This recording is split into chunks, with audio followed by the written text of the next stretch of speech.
Hi, my name is Carrie. I'm a surgical technologist at the Department of Perioperative Medicine at the National Institutes of Health.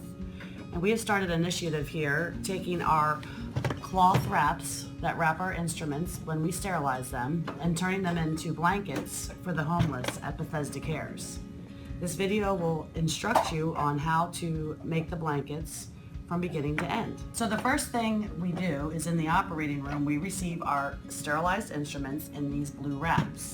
Once the item is removed and placed on the sterile field, we check the wrap for any holes, and if there are none, the instrument is ready to be used.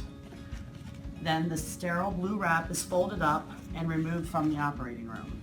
The blue wraps make up about 19% of the operating room's trash. They're sent to the landfill and left there for years and years. We at the NIH accumulate about 30 wraps a day. Once we accumulate 4, we have enough to make our first blanket.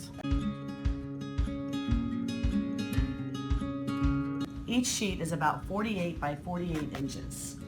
We open them up and they're double plied. We release, break, or cut the seam at one end.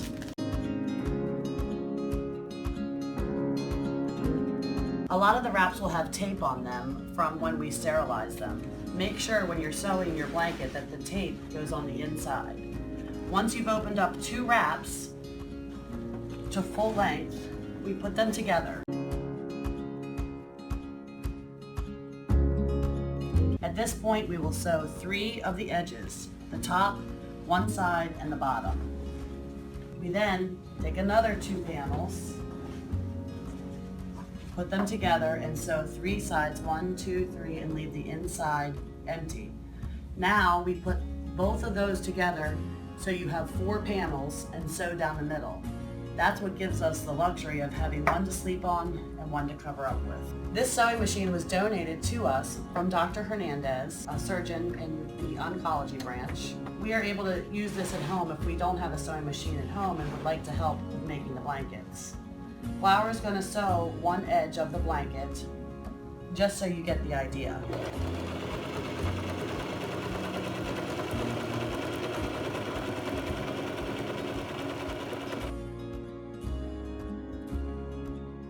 This is a completed blanket made by Flower. They can use it not only as a blanket, as a mat, they can use it as both, somewhat like a sleeping bag.